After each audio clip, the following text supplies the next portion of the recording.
En el nombre del Padre, y del Hijo, y del Espíritu Santo. Amén.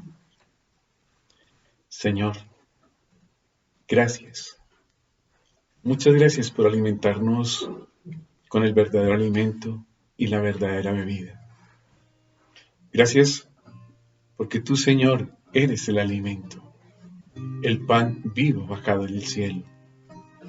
Gracias, amado Jesús, porque ya nos has estado preparando desde el Antiguo Testamento para entender y comprender lo maravilloso que es la Eucaristía.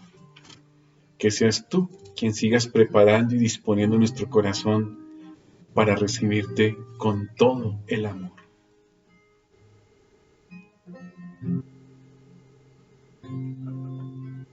Corazón, Señor, hoy se derrama ante tu altar. Tómalo, te lo quiero entregar. Consúmelo en el fuego de tu amor, que sea una tibia santa comunión.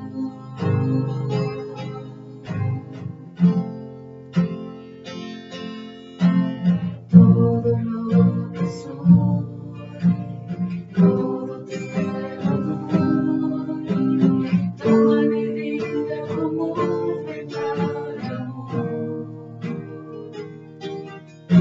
Pues fuera de ti yo no quiero vivir. Tan solo por ti me quiero consumir.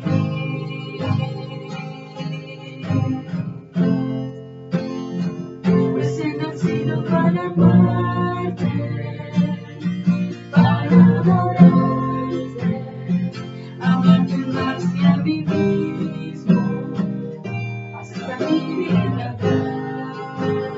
Pues he nacido para amarte, para adorarte, amarte más que a mí mismo, hasta mi vida dar.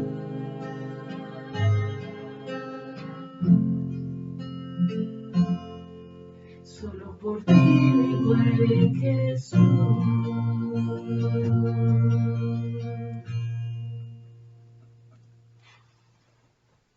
Espíritu Santo, ilumínanos y santifícanos. En esta charla y en la siguiente vamos a hablar sobre el sacramento de la Eucaristía y lo vamos a ver en un primer momento, que es en esta enseñanza, desde el Antiguo Testamento, y ya en la tarde miraremos la Eucaristía desde el Nuevo Testamento.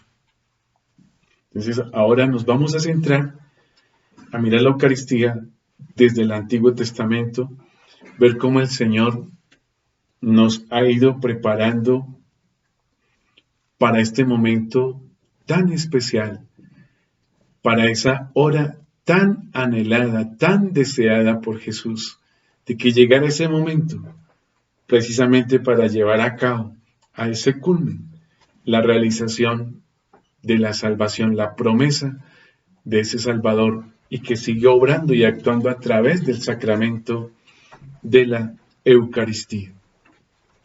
Se preguntarán, bueno, ¿y qué tiene que ver la Virgen María con todo esto? Recordemos que ya en el Antiguo Testamento, allá desde el paraíso, el Señor ha hecho una promesa de un Salvador. Cuando el hombre ha caído en pecado, Dios le prometió a la mujer que del linaje de la mujer sí, nacería el que iba a pisotear la cabeza de la serpiente. Y precisamente este Salvador nos llega a través de la Virgen María. Es ver cómo la Virgen María está presente ahí, en este plan de salvación. Y que ya se manifestará ella de una manera mucho más clave y radical con su vida, como lo veremos en una enseñanza más adelante.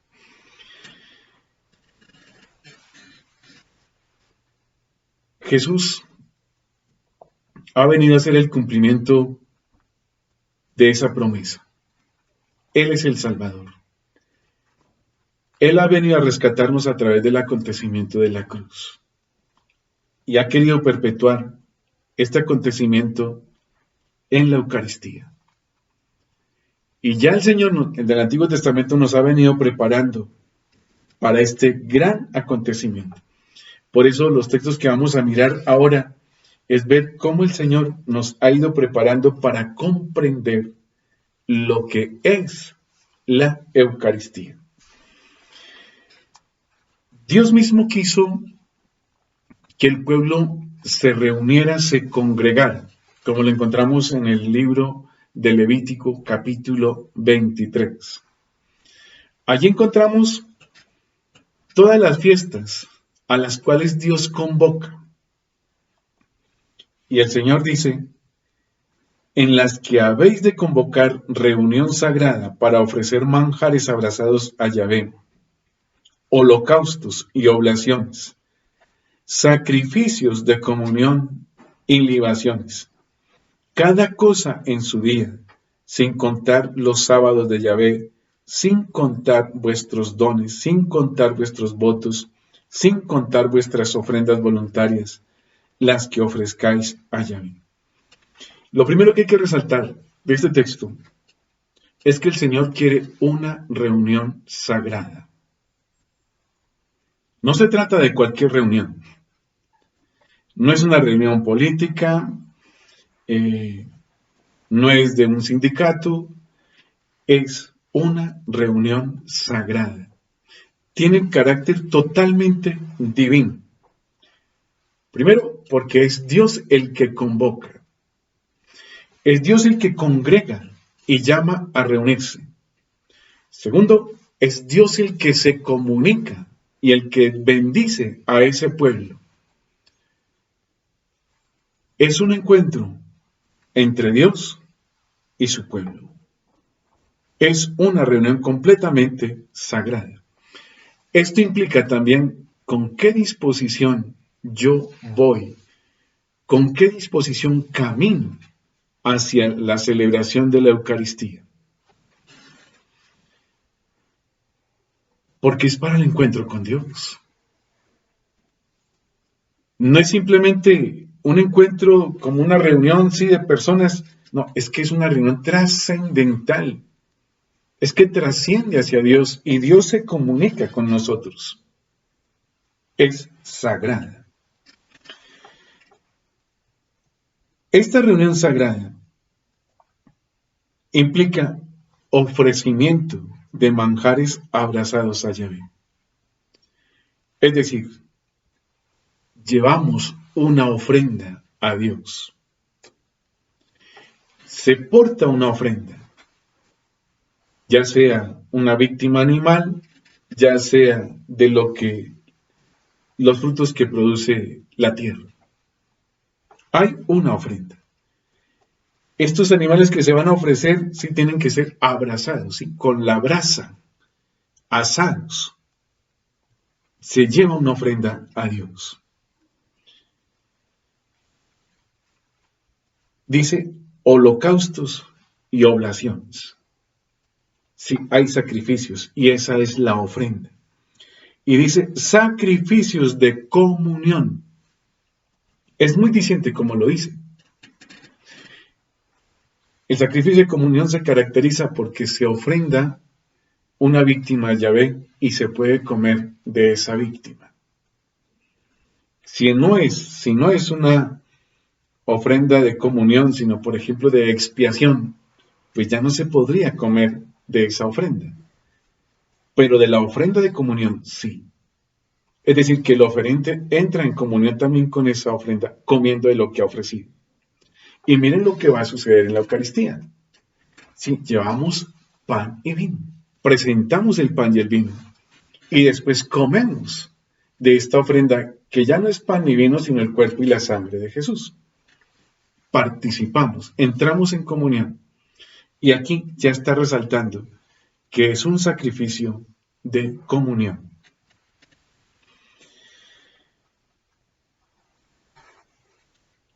¿Cómo debe ser la ofrenda?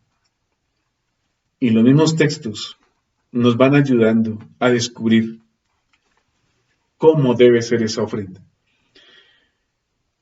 En el misal, ¿sí?, en el libro que utilizamos para la Eucaristía, cuando empleamos la primera plegaria eucarística, hay una oración que dice, todos la hemos escuchado, mira con ojos de bondad esta ofrenda y acéptala como aceptaste los dones del justo Abel, el sacrificio de Abraham nuestro padre en la fe y la oblación pura de tu sumo sacerdote Melquisedec. Aquí está señalando tres personajes muy importantes y cada personaje con su ofrenda. Sí, hay ofrendas, sí, porque cada oferente está presentando esta ofrenda. Si en esta oración eso implica que eso marcó la vida del pueblo de Israel y ha llegado hasta nosotros, sí, el testimonio de estos tres oferentes. Vamos a mirar uno por uno. Primero, Abel. Lo encontramos en Génesis capítulo 4. Se habla los dones del justo Abel. Lo está diciendo en plural, no simplemente en singular, sino los dones del justo Abel. Abel es pastor. Él ha ofrecido las primicias de su rebaño. Es decir, la primera cría que cada ovejita ha dado, esa cría se la ofrece a Yahvé. Está ofreciendo lo más querido, lo más anhelado de un pastor, las crías, y sobre todo esa primer cría de esa ovejita. Caín es agricultor. El texto no especifica qué frutos dio, ofreció. Sí, ofreció de lo que la tierra produce. A diferencia de Abel, que resalta que son las primicias. Es decir, que en la ofrenda de Abel hay un toque muy especial, un desprendimiento de lo más apreciado. En el otro, simplemente que ofreció, pero no se sabe con qué características. El texto dice que Dios recibió con agrado y miró con agrado la ofrenda de Abel, no la de Caín. Y esto lleva ya a un desenlace. A Caín se enoja con su hermano y termina quitándole la vida a Abel. Por eso se habla de los dones del justo Abel. No se trata simplemente de las ovejas, los corderos que él ofreció, sino que se trata también de su propia vida. Miren cómo la ofrenda de Abel está unida a la vida de Abel.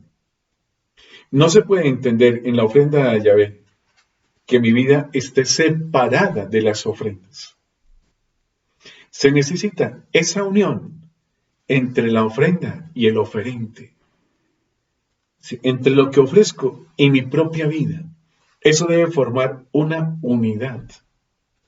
Si no hay coincidencia entre lo que ofrezco y mi vida, es un culto vacío. Y es todo lo que los profetas van a denunciar a lo largo del Antiguo Testamento. Ustedes me honran con sus labios, pero su corazón está lejos de mí. Por eso implica la vida del oferente. Si yo me acerco a la Eucaristía, sí, es para llevar la ofrenda, pan y vino, y me uno a esa ofrenda. No es simplemente que me ubico como un simple espectador allí para ver qué es lo que ofrecen, cómo lo ofrecen, es que me incluyo también dentro de la ofrenda. Y esto hasta las últimas consecuencias, hasta el martirio. Es decir, que si al presentar mi ofrenda, cuando yo vaya a misa, y yo no estoy dispuesto a donarme, a sacrificarme, incluso a dar mi vida, sin derramar mi sangre, por confesar mi fe en Jesús, estoy dando un culto vacío. Esto implica mi propia vida.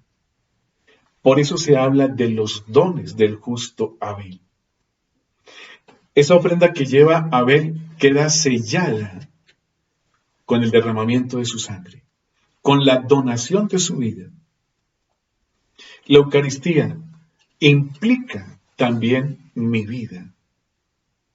No es simplemente que yo voy allá y sí, yo escucho al curita, sí, interesantísima la homilía. Sí, uy, qué cantos tan hermosos, qué lugar tan precioso. Y que no tocó mi vida. Y que mi vida no estuvo implicada en esa ofrenda. Pues sí, fui como espectador, pero no como parte de la ofrenda. Por eso aquí ya nos está vislumbrando cómo vivir la Eucaristía, cómo presentar la ofrenda. Es también con mi vida. Por eso los dones del justo Abel. Siguiente oferente. El sacrificio de Abraham, nuestro padre, en la fe. Lo encontramos en Génesis capítulo 22. Abraham ha recibido ya el cumplimiento de la promesa. Dios le había prometido un hijo y este hijo le llega ya en su ancianidad cuando Abraham tiene 100 años y ya está disfrutando a su hijo, feliz con ese heredero, y Dios le dice, sacrifícame a tu hijo.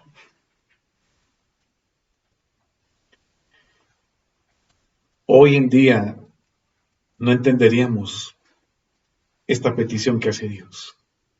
¿Cómo así? Dios ha prometido un hijo. Mire, ya es el de la promesa, esta edad tan avanzada.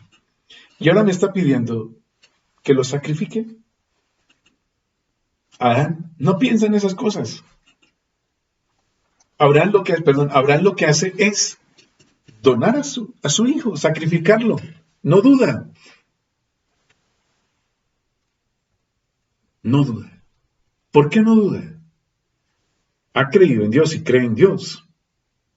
Dios lo ha sacado de Ur de Caldea y lo ha instalado ahí, en esa tierra prometida. Ha escuchado a Dios y le ha obedecido a Dios. Hay otro elemento también, y es que en los pueblos vecinos, pueblos politeístas que tenían muchos dioses, pues aquella gente le sacrificaban sus hijos a los dioses.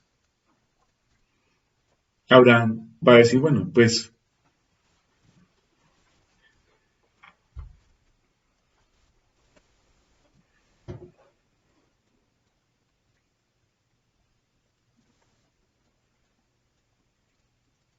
se fue el internet.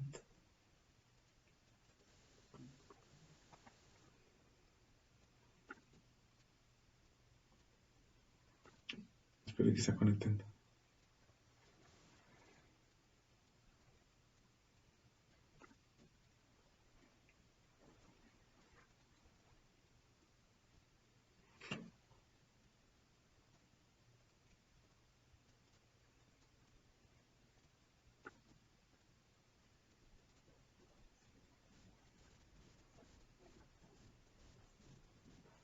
Sí, ya está. No.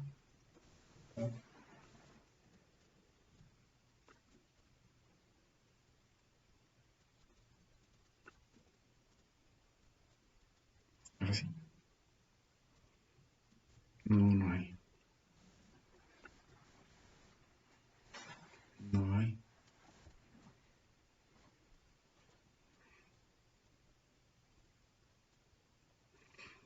Bueno, sigamos grabando con este.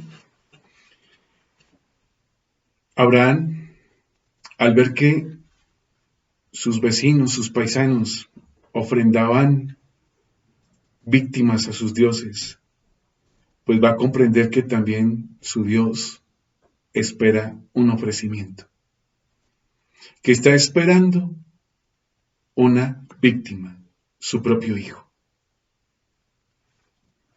Abraham, por eso obedece. También mi Dios quiere que le sacrifique a mi hijo. Y Abraham sencillamente hace ese proceso. Camina hacia donde el Señor le ha pedido que sacrifique a su hijo. allí a la región de Moria. Se lleva a 2 criados, a su hijo, por supuesto, y se lleva al burro cargado de leña. Cuando llegan al pie del monte, Abraham le dice a los criados: quédense aquí, espérenme. Mi hijo y yo vamos a ofrecer el culto a Dios, a ofrecer la víctima.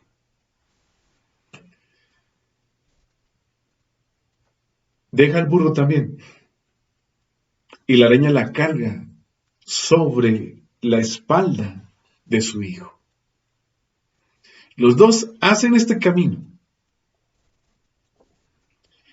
En este proceso que hacen, este caminar, cuando van subiendo, el pequeño Isaac hace una pregunta que yo me imagino que eso tuvo que haber penetrado hasta los tuétanos de Abraham, tuvo que haberle dolido esa pregunta.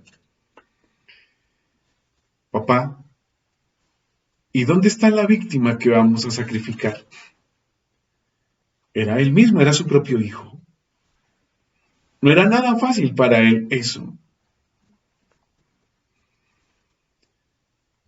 Y la respuesta que da Abraham es interesantísima. Dios proveerá. Y la verdad, así es. Dios sabía cuál era la víctima que minutos más tarde se iba a ofrecer. Dios sabía cuál era esa víctima que iba a ser inmolada y ya la tenía preparada. Dios también sabía que siglos más tarde ya sabía cuál era esa víctima. Porque con Abraham estamos hablando de 1850 antes de Cristo. Él sabía siglos más tarde, sí, cuál iba a ser la verdadera víctima. Su propio hijo, Jesús. Por eso la respuesta que da Abraham es una profecía. Dios proveerá. Dios, sí, ya tiene preparada esa víctima. Efectivamente, cuando Dan preparaba el altar, la leña, Abraham subió a su hijo allí al altar para inmolarlo y ya está listo para sacrificarlo. Cuando el ángel detiene la mano de Abraham y le dice: no hagas daño a tu hijo. No lo sacrifiques. Dios ha mirado tu fe. Allí ven un carnero que está enredado y Abraham sacrifica ese cordero. Sí, Dios sabía cuál era la víctima que se iba a ofrecer ese mismo día y sabía cuál era la víctima que se iba a ofrecer siglos más tarde. Es la ofrenda que presenta Abraham. Miren que la ofrenda es el fruto de sus entrañas, su propio hijo. La ofrenda es ese amado hijo, ese hijo tan anhelado, tan esperado y que Dios le ha regalado.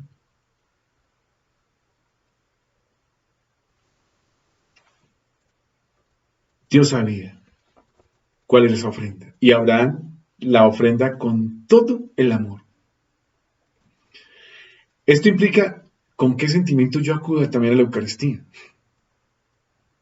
Es a ofrendar lo más sagrado. Es que es mi propia vida. Es mi ser. Tercer oferente.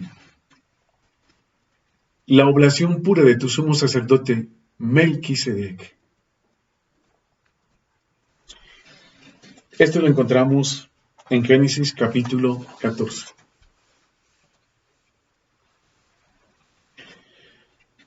El contexto es el siguiente.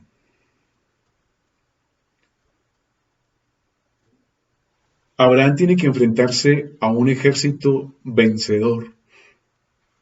Un ejército que ya ha ganado bastantes guerras. La última guerra que ha tenido ha sido contra su sobrino Lot. Y pues lamentablemente Lot perdió la guerra, perdió su libertad, está siendo prisionero de este ejército y Abraham tiene que enfrentarse a este ejército victorioso.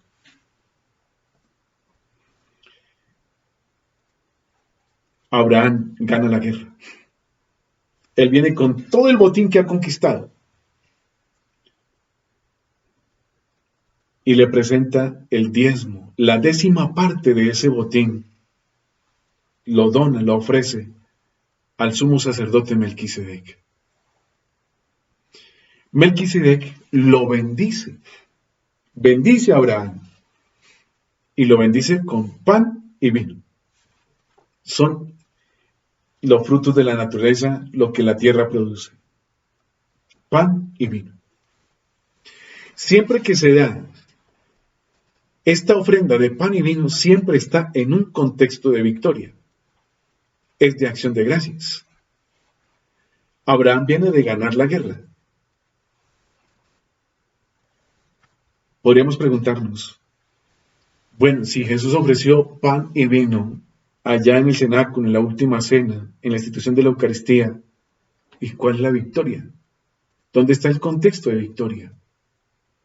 Es la victoria que Jesús está teniendo ya sobre la muerte, sobre el pecado, sobre el malo. Es el Señor que está ahí.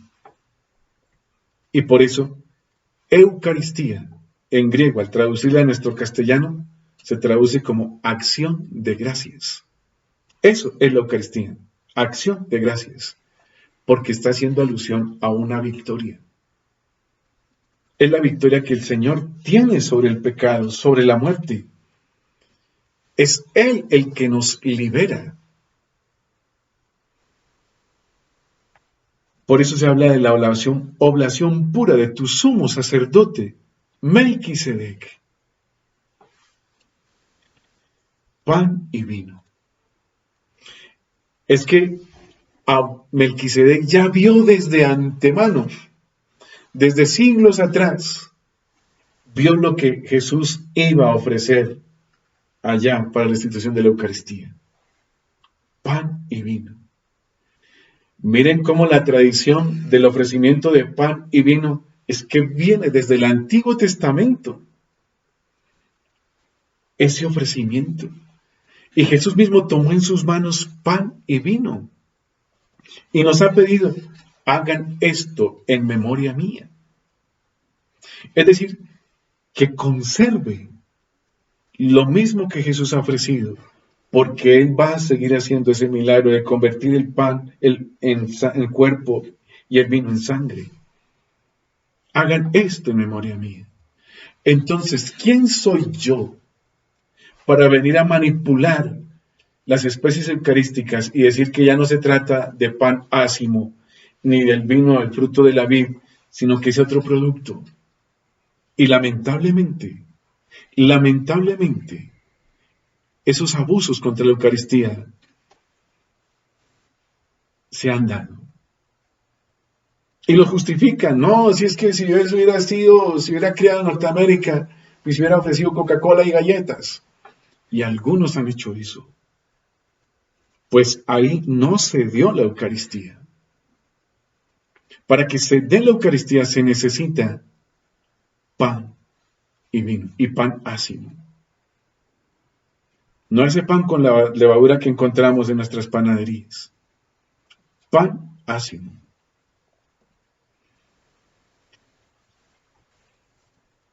Jesús ha querido que nosotros, sí, seamos los garantes, que la iglesia sea garante de lo que se está ofreciendo. Es lo mismo que Él ofreció allá en la institución de la Eucaristía. Pan y vino. Si no se da ese pan ácimo y ese vino, fruto de la vid, ese vino autorizado por las conferencias episcopales, si se utiliza otro licor, pues no se dio la Eucaristía. No se confeccionó el sacramento de la Eucaristía.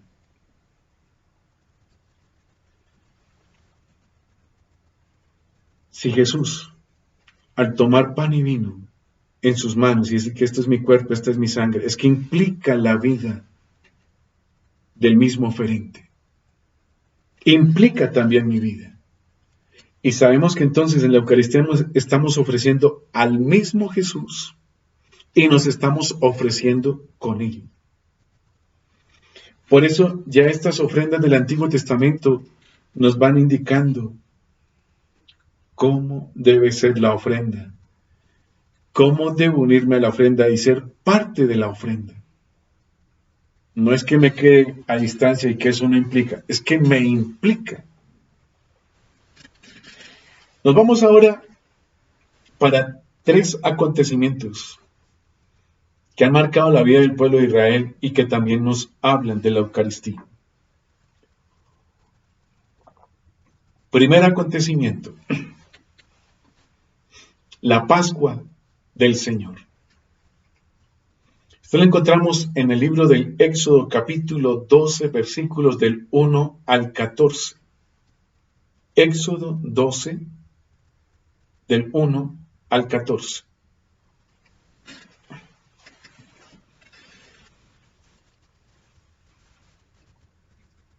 El contexto es el siguiente. El pueblo de Israel está en Egipto, está siendo duramente esclavizado. Dios ya ha enviado plagas sobre Egipto para que dejen salir al pueblo de Israel a ofrecer culto en el desierto, pero el corazón del faraón se endurece y no permite la salida del pueblo de Israel. Por el contrario, ha sido más duro con el pueblo de Israel. Y llega el anuncio de la última plaga, que es la muerte de los primogénitos.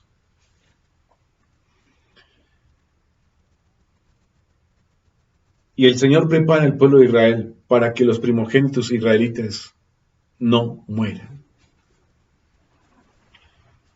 La preparación es la siguiente. Todo el pueblo ha de estar congregado por núcleos familiares. Cada núcleo familiar debe consumir un cordero.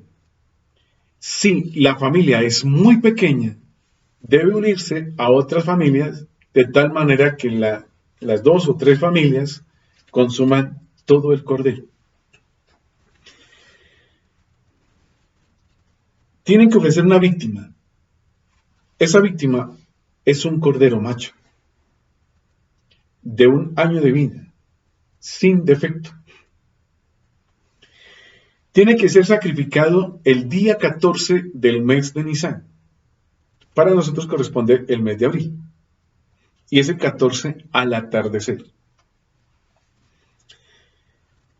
La sangre de estos corderos ha de reunirse, recogerse, y es para marcar las jambas y los dinteles de la casa, el marco de las puertas.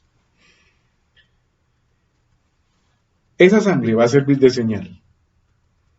Casa que esté marcada con la sangre de esos corderos inmolados, Dios pasará y no morirá ningún primogénito. El cordero tiene que comerse asado, con panes ácimos, con hierbas amargas, de pie, cintura ceñida, bastón en mano, sandalias en los pies, listos para salir. Empieza, sí, debe empezar el éxodo y deben estar listos precisamente para salir. El Señor pasará. Por eso se llama Pascua. Es el paso del Señor. Es el Pesaj, el paso del Señor. Dios pasará.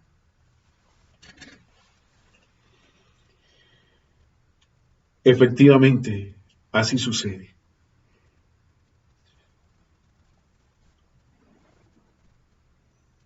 El Señor pasó y esa noche murieron todos los primogénitos, humanos y animales. Desde el faraón hasta el más humilde, el más pobre. Ustedes pueden imaginarse todo un pueblo en luto, llorando la muerte de sus hijos, eso es muy doloroso. El faraón inmediatamente le dice a Moisés, mire, por favor, se van ya. Y miren, aquí tienen oro. Mira, aquí lleven esto, lleven animales para ofrecer su sacrificio a Dios allá en el desierto. Váyanse ya. Y el pueblo empieza ese éxodo, ese caminar hacia la tierra prometida. Este acontecimiento marcó fuertemente la vida del pueblo de Israel. El paso del Señor, la Pascua del Señor. Hoy en día se conoce como la Pascua judía, pero el nombre original es el paso del Señor. No fue el paso de los judíos, no, sino el paso del Señor. Es decir, que ha perdido ya un poco su identidad, porque el paso fue de Dios. Y todo lo que implicó ese paso, la Pascua, el Pesaj del Señor. Esto marcó tanto el pueblo que cada año celebran la Pascua. Y Jesús mismo, con sus discípulos, también celebró la Pascua. Desde los 12 años, Jesús subió con sus padres a Jerusalén para celebrar la Pascua. Y también subió con los discípulos.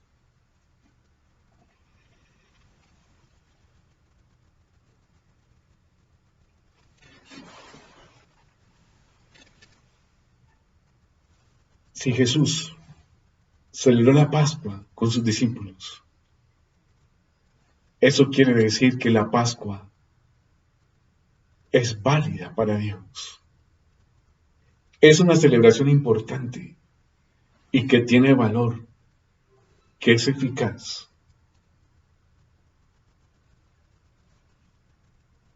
Pues Jesús sigue pasando. Y en cada celebración eucarística el Señor pasa y nos da vida. No morimos, sino que seguimos vivos. Esto ya lo miraremos en la siguiente enseñanza. La Eucaristía es esa Pascua del Señor, ese paso del Señor. Siguiente acontecimiento, la alianza del Sinaí. Esto lo encontramos en Éxodo capítulo 24. De los versículos del 3 al 11. Hay dos momentos en los cuales se celebra la Pascua. El primer momento lo encontramos en los versículos del 3 al 8. Allí, el pueblo de Israel está al pie del monte Sinaí, ha recibido las tablas de la ley y se lee todo el documento de la ley dentro de un ritual. El pueblo ha ofrecido víctimas de comunión, de expiación. Esa sangre se recoge y se hace aspersión con esa sangre sobre el pueblo de Israel. Y cuando se está haciendo esa aspersión, dicen, esta es la sangre del pacto que el Señor hace con ustedes. Y en medio de ese ritual se leen los términos de la ley.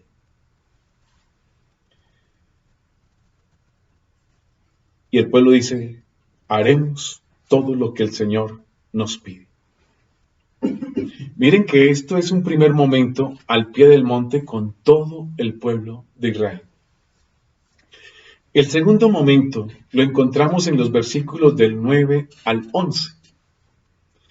Ya no va a ser al pie del monte, sino que va a ser arriba en lo alto y van a ser unos pocos. No todo el pueblo, sino unos pocos. Moisés, Aarón y aquellos 70 ancianos. Suben los representantes del pueblo. Allí ustedes pueden ver que encuentran un piso finísimo que está representando, sí, esa divinidad, lo que es lo celeste. Ven una mesa preparada, es decir, listo para el banquete, y estos hombres ven a Dios. Y el texto dice que Yahvé no extendió las manos sobre ellos, es decir, siguieron vivos.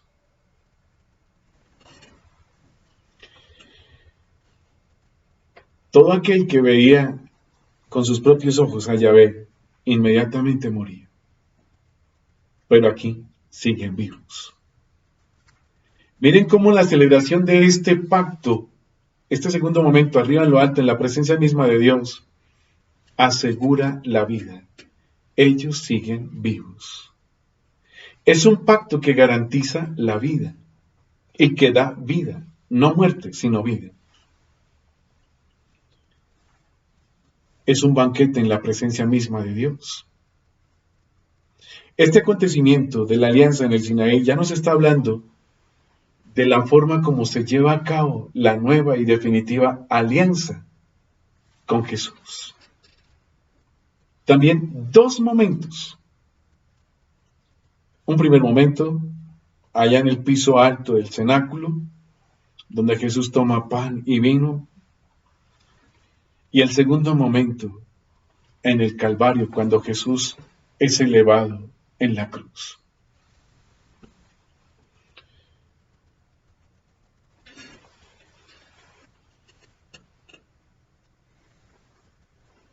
Estos dos momentos son parte de un único acontecimiento, del acontecimiento salvífico, de la salvación que el Señor nos ofrece en la Eucaristía.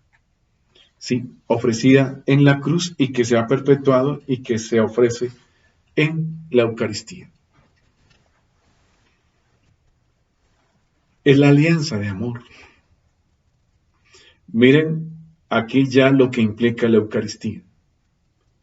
Hay dos elementos: sacrificio y banquete. La Eucaristía es ese banquete sacrificial. No es solamente banquete, implica sacrificio. No es tampoco solamente sacrificio, implica banquete. Es un banquete sacrificial. Porque estamos ofreciendo al mismo Señor. Es Jesús que entrega su cuerpo y derrama su sangre para perdonarnos. Comemos su cuerpo, bebemos su sangre. Es un banquete sacrificial. Esto implica yo cómo me estoy acercando a la Eucaristía. Es que es a beneficiarme del sacrificio de Jesús. Él se entregó por mí para el perdón de mis pecados. Es que Él está sellando con su propia sangre la alianza, la nueva y definitiva alianza. Una alianza de amor en favor nuestro. El pueblo de Israel allá en el Sinaí celebra esta alianza. Y Jesús la va a celebrar definitivamente. Y esa alianza se va a cumplir porque Jesús, como verdadero hombre, cumple la parte humana. Una alianza que no va a fallar, que no va a fracasar. Porque Jesús, como verdadero hombre, garantiza la acción del hombre. La nueva y definitiva alianza.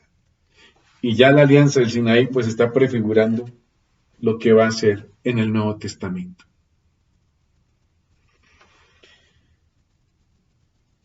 Siguiente acontecimiento. El maná. Lo encontramos en Éxodo capítulo 16.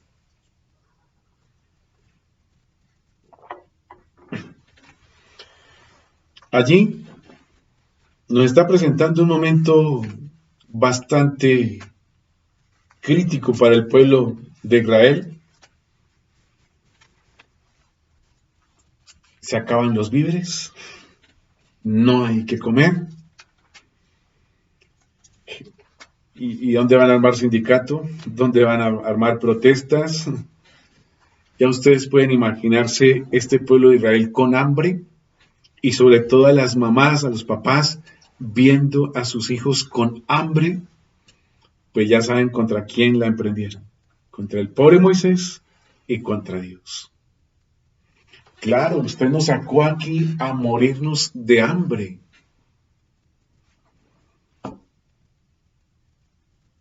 Preferimos las cebollas de Egipto. Comenzaron a añorar lo que comían en Egipto. Bueno, no es tampoco para menos. Si un pueblo que está en hambre y en un desierto y que ¿dónde va a llegar comida? Pues sí estaban anhelando la cebolla de Egipto. El pueblo murmura contra Moisés y contra Dios. Y pues Moisés a clamar a favor del pueblo de Israel. A la mañana siguiente, ya se pueden imaginar cómo se levantaron estos israelitas. No con cara muy alegre. Se levantaron, sí, para seguir protestando contra Moisés. Es que se levantaron con hambre. Y no hay que comer. Pues se levantaron con ese ánimo, con esa cara. Y cuando salen allí de sus cambuches, se dan cuenta que alrededor de los cambuches hay algo diferente. Un polvo finísimo. ¿Y eso qué es? Y le preguntan a Moisés, ¿qué es eso? Y Moisés les dice, cojan y coman. Y miren cómo nos narra el libro de la sabiduría, el sabor de ese alimento. Esto lo encontramos en Sabiduría capítulo 16, versículos del 20 al 21. A tu pueblo le diste comida de ángeles. Les mandaste del cielo pan preparado sin su esfuerzo, capaz de dar todos los sabores y de colmar todos los gustos. Aquel sustento manifiesta a tus hijos tu dulzura, ya que se acomodaba al gusto de quienes lo tomaban y se transforma según los deseos de cada uno. Es muy diciente, capaz de dar todos los sabores, de colmar todos los gustos. Un Dios que sabe consentir, mimar a su pueblo. Algo así como si a X personas le gusta el sabor a vainilla, pues a eso sabía el maná. No, pues que prefiero el sabor chocolate, pues a eso sabía el maná. De calmar, de colmar todos los gustos, todos los sabores. Un alimento especial.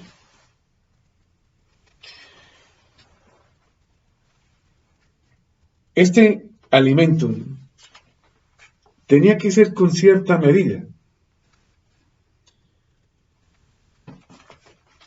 Dice el texto,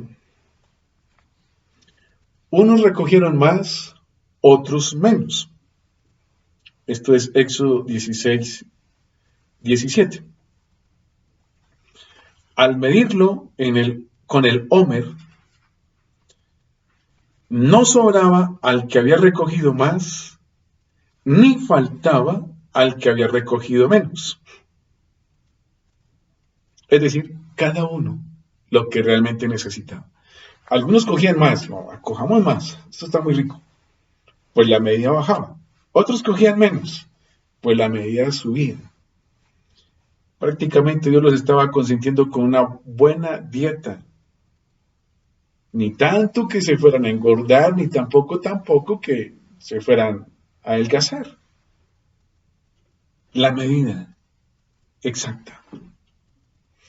Algunos guardaban para el día siguiente, desconfiando y dudando. ¿Quién sabe si mañana caerá? Pues guardemos para mañana. Lo que guardaban para el día siguiente se les dañaba. Solamente podían coger doble ración el viernes, porque el sábado no caía maná. Ese viernes, la ración que guardaban para el sábado, esa sí no se dañaba. Miren cómo este alimento del maná, ese pan preparado sin su esfuerzo, y que caerá todos los días. Y es el Señor que alimenta a su pueblo mientras éste va camino hacia la tierra prometida. El maná es el alimento para un pueblo que peregrina, para un pueblo que no está instalado. Y la Eucaristía es el alimento para un pueblo que peregrina hacia la casa del Padre. La Eucaristía es ese alimento para el pueblo que no está instalado, sino que está caminando hacia la casa del Padre. Con ese alimento el Señor nos fortalece, nos alimenta. Hay personas que aquí en la tierra han vivido solamente de la Eucaristía, sin probar ni agua ni otro alimento, sino solamente la Eucaristía. Una de ellas es Marta Roa. Solamente se alimentó de la Eucaristía durante casi 53 años.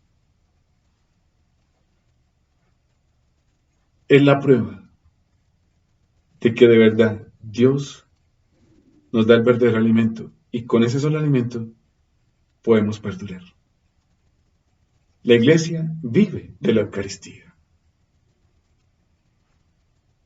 Jesús nos está ofreciendo en la Eucaristía el verdadero pan. Es el pan vivo bajado del cielo, como ya lo veremos en la otra enseñanza. Dios nunca nos va a olvidar. Siempre nos estará atendiendo, cuidando, protegiendo. Él es el verdadero alimento.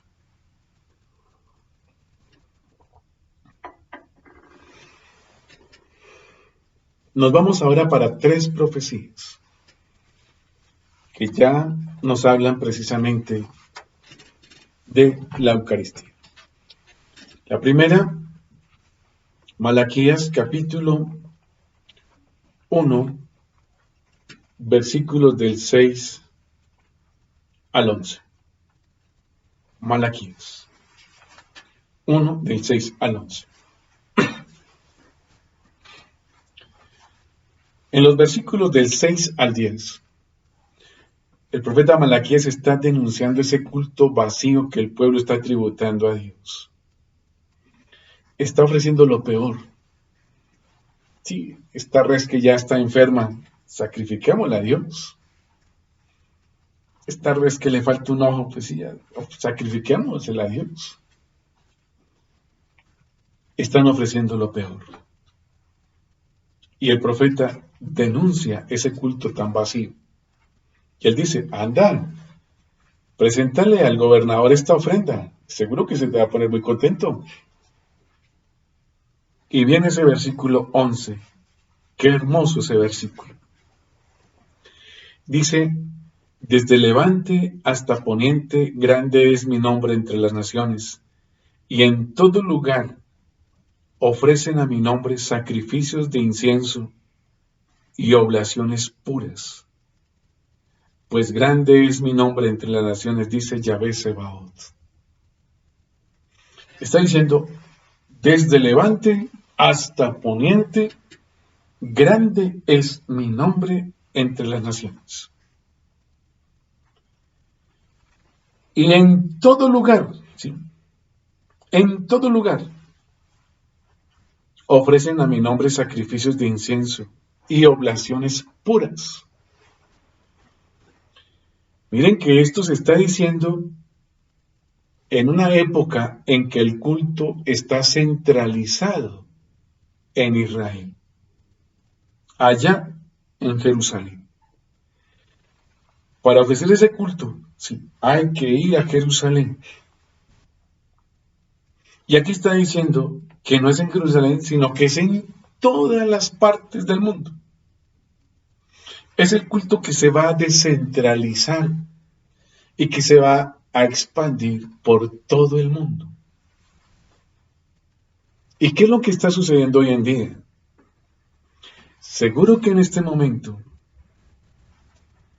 hay muchos sacerdotes que están celebrando la Eucaristía, están presidiendo la Eucaristía.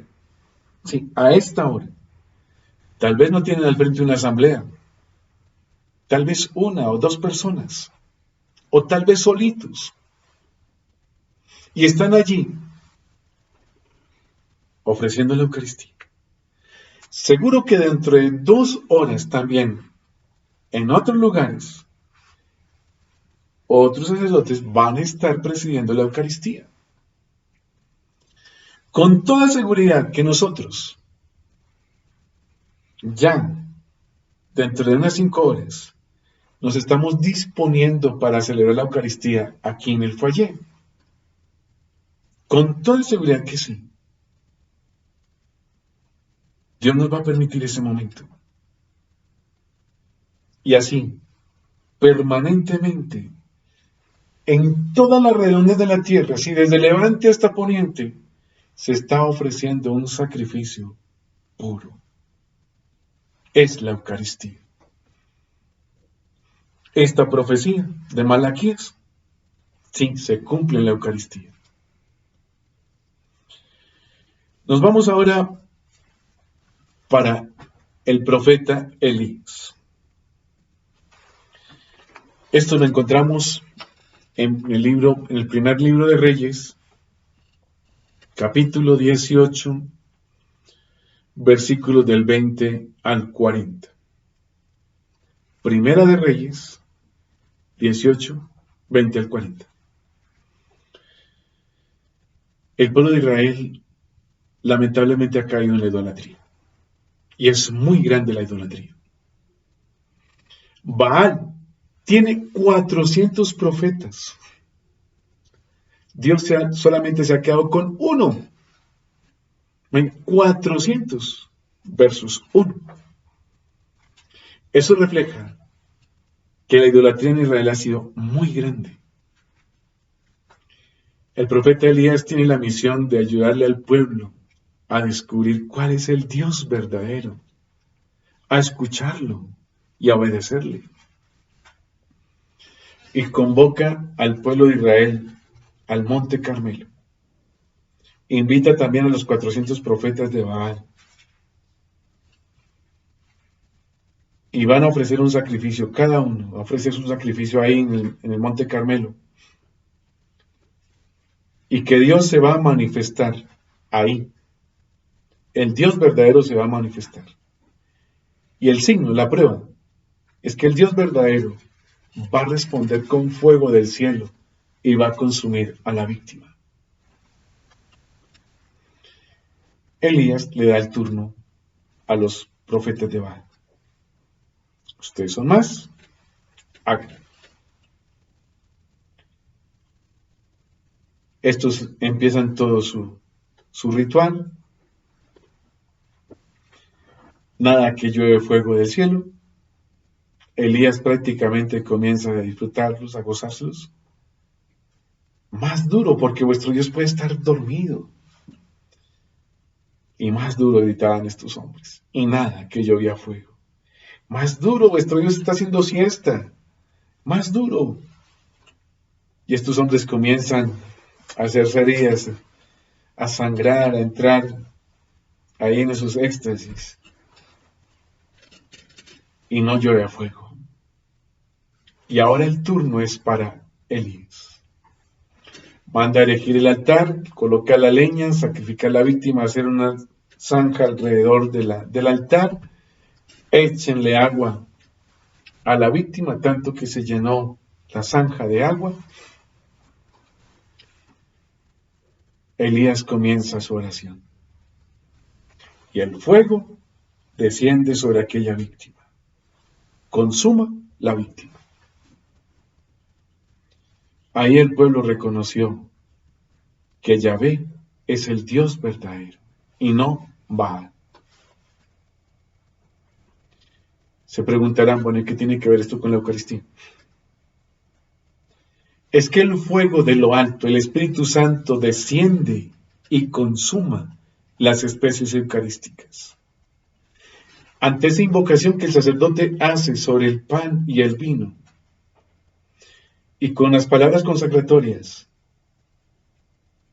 el Espíritu Santo desciende sobre ese pan, sobre ese vino, y lo convierten en el cuerpo y la sangre de Jesús. es el fuego del Espíritu Santo. Gracias a esa imposición de manos y a una oración consagratoria para que se dé ese milagro eucarístico ahí, en esas especies eucarísticas.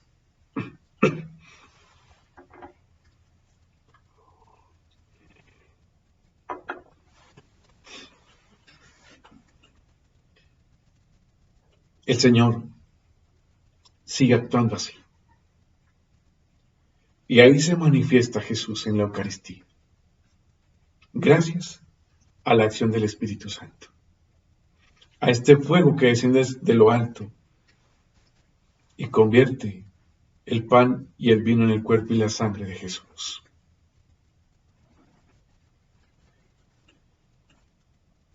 Tercera profecía. El profeta Isaías, capítulo 53, versículos del 2 al 12.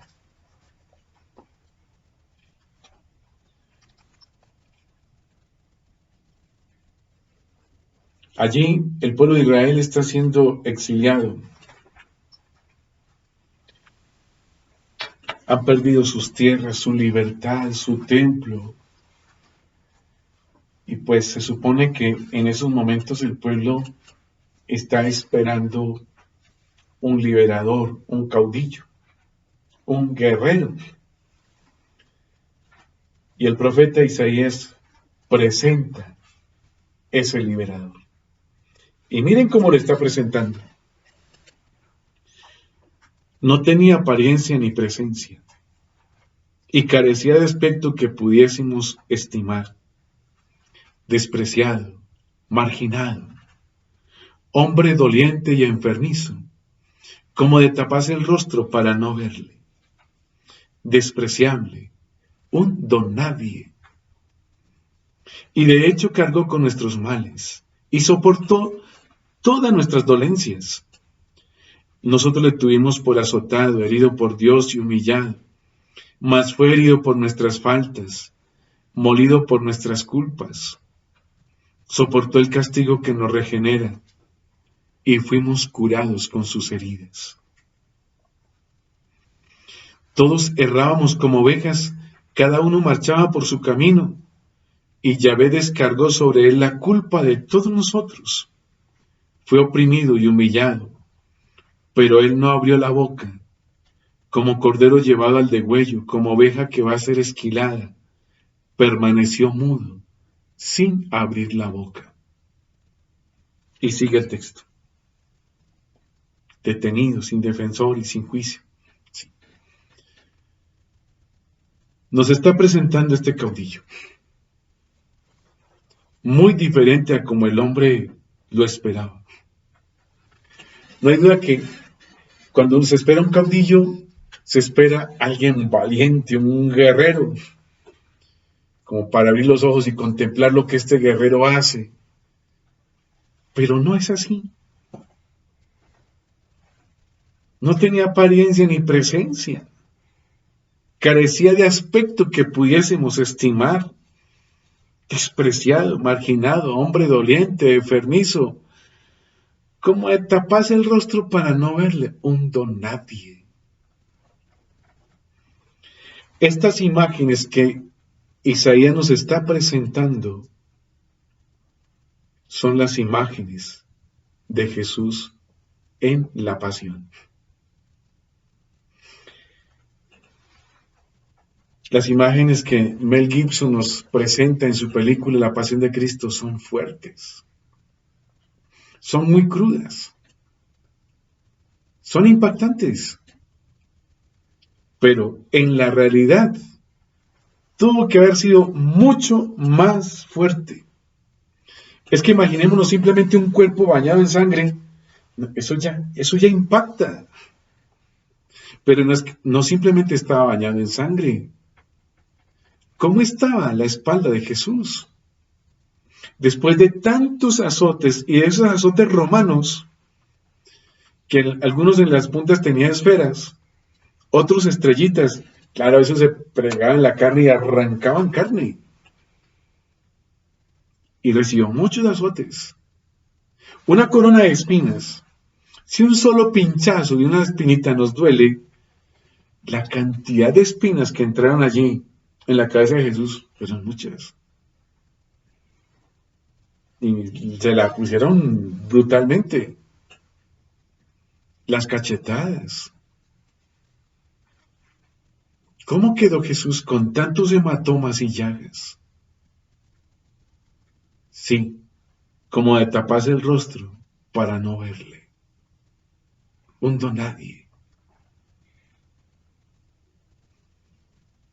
Este caudillo, Jesús, sí cargó con nuestros males, soportó nuestras dolencias. Nosotros le tuvimos por azotado, herido y humillado por Dios, mas fue herido por nuestras faltas, molido por nuestras culpas. Soportó el castigo que nos regenera y fuimos curados con sus heridas. Ese es el caudillo que necesitábamos. Muy diferente al que el hombre se imagina. Aquí Jesús permanecía callado, en ese silencio, como cordero llevado al degüello, como oveja que va a ser esquilada, permaneció mudo, sin abrir la boca, en un total silencio. Aquí la Virgen María aprendió, sí, de ese silencio de Jesús. Y Jesús también lo aprendió de la Virgen María. Los dos viviendo en ese silencio. El poder de otro grita, se defiende.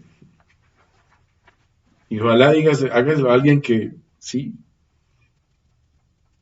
que sabe de leyes, que se defiende. A alguien que, sí, defiende a los pobres, que ante las injusticias no se queda callado.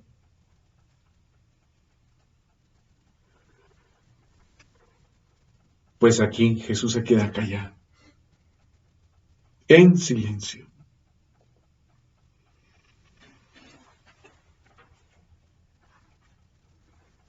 No con esa actitud de derrotado, de que ya no hay nada que hacer, que no se pudo hacer más, sino que precisamente estaba cumpliendo la voluntad de Dios. Estaba llevando a cabo el querer de Dios. Para el mundo, aparentemente un Jesús derrotado, que no pudo hacer nada. Y miren cómo Dios estaba llevando a cabo esa obra tan perfecta para resucitarlo, para presentar al gran vencedor sobre el pecado y sobre la muerte. Por eso esta profecía de Isaías ya nos está hablando de la Eucaristía, lo que implica ese sacrificio de Jesús, todo lo que Jesús sufrió por amor a nosotros. La forma como Jesús aceptó todo, ser tratado de esa manera, ser desfigurado de esa manera, sí, que se burlaran de él, que lo dejaran con esa apariencia de enfermizo, doliente, desfigurado totalmente. Esto lo vivimos en la Eucaristía.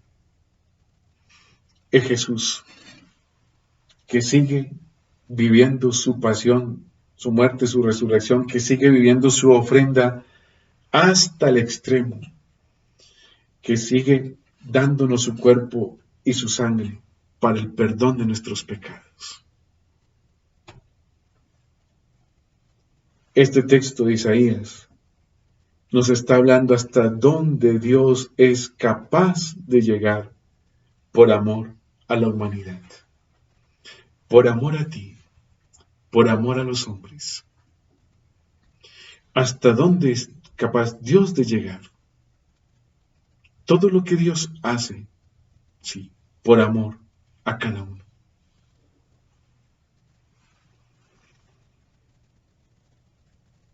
El Señor es infinitamente bondadoso. de verdad que nos ama entrañablemente hasta el extremo. Esto implica también otra actitud para vivir la Eucaristía. Voy a recibir el amor que el Señor me ofrece. Es que Él se dona, se entrega, se inmola por mí. Yo voy a recibir esa ofrenda de amor. Yo la acepto. Quedarme por fuera, pues es rechazar ese amor. Algunos han preguntado, Padre, ¿es pecado no ir a misa? Porque si yo no voy a misa, yo no estoy hablando mal de nadie. No estoy matando a nadie, no estoy murmurando a nadie. La respuesta que quieren, sí, pues es que uno diga que no es pecado, que tranquilo. Pero miren lo que significa rechazar el amor de Dios. Pensemos en lo siguiente. Vamos a darle un regalo con todo el amor a una persona que amamos. Sea papá, mamá, un hermano, sea esa esposa, ese hijo, un amigo. Es con todo el amor que vamos a dar ese regalo. Si ese esposo llega ahí donde la esposa, mira mi amor, esto es con todo el cariño para ti. Y la esposa le dice, no, quédese con eso. Yo no necesito de esas cosas. Usted me quiere comprar con eso, quédese con eso. ¿Cómo nos sentimos? No fue simplemente que rechazaron un regalo, es que me rechazaron. Están rechazando mi amor. Eso es lo que sucede cuando nosotros no vamos a la Eucaristía. Estamos rechazando el amor de Dios. Dios me está amando hasta el extremo, porque se está donando totalmente por mí, y yo no voy. Lo cambio por un partido de fútbol. Lo cambio por ver, sí, XY película, por un negocio, por un paseo. Y eso es idolatría. Estoy rechazando el amor de Dios. Ahí está el pecado, cuando yo no voy a misa. Ah, no, padre, pero es que mire, con esta enfermedad que tengo, es distinto. Si tú puedes desplazarte hasta el templo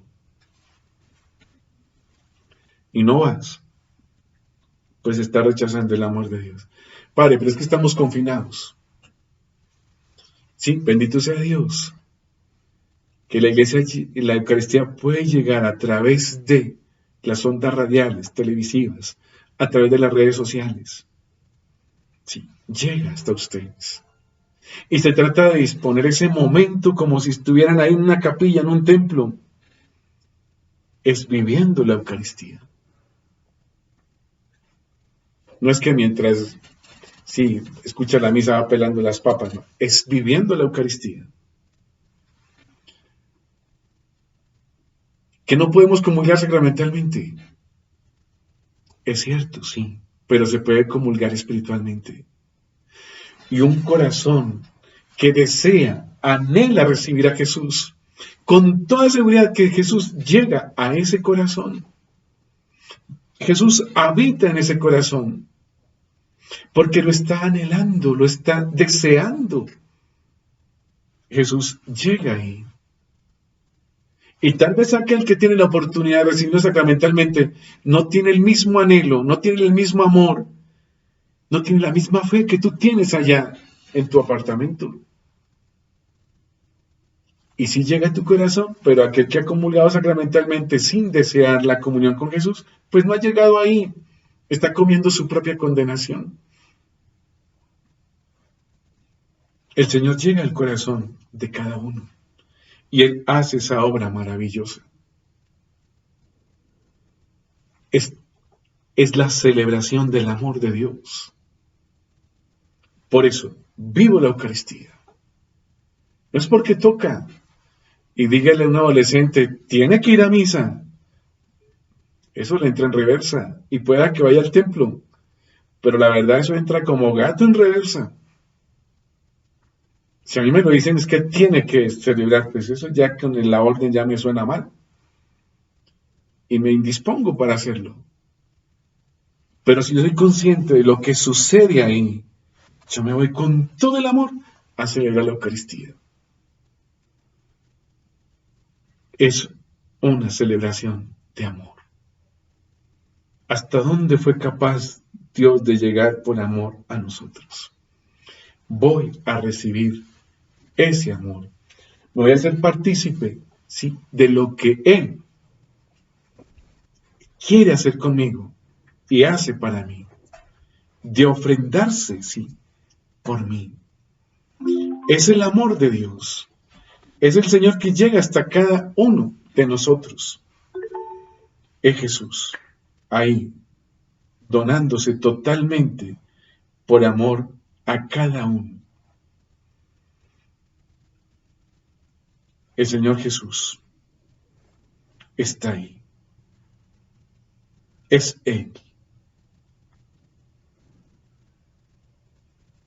Jesús nunca, nunca nos va a abandonar, jamás. Él está ahí.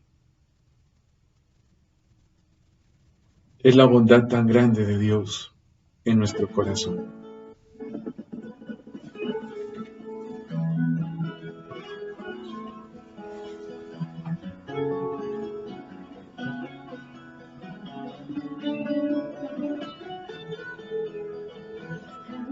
Tu bondad, canto tu grandeza, tu misericordia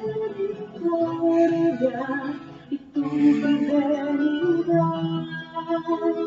Canto tu bondad, canto tu grandeza, tu misericordia y tu fidelidad.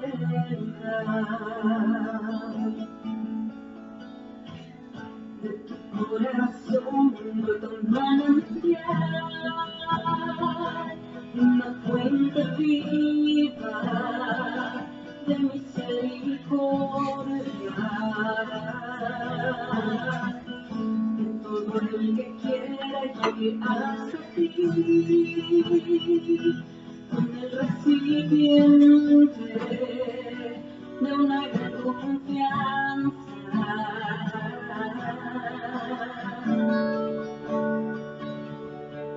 Y traiga todos sus pecados, aunque sean como escarlata, sin temor alguno se sumerge en ti.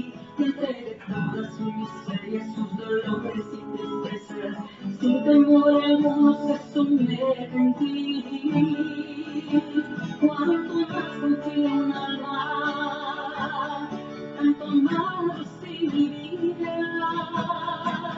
Canto tu bondad, canto tu grandeza, tu misericordia y tu fidelidad. Canto tu bondad, canto tu grandeza, tu misericordia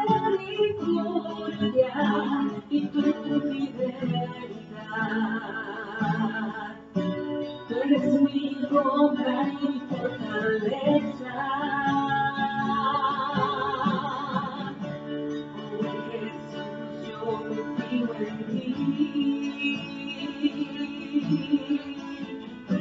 Tú me renuevas y me das fuerza. Porque puedo descansar en ti. Pues siempre has sido tú quien sana mi corazón herido. Sin temor alguno me sumerjo en ti, pues tu bondad es más grande que toda mi miseria. Sin temor alguno me sumerjo en ti. Quiero agradarte siempre, siempre en ti yo confiaré. Canto tu bondad, canto tu grandeza, tu misericordia y tu fidelidad.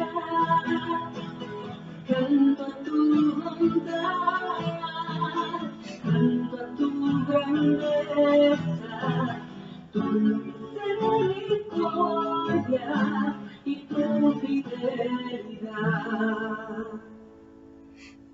Gloria al Padre, y al Hijo, y al Espíritu Santo.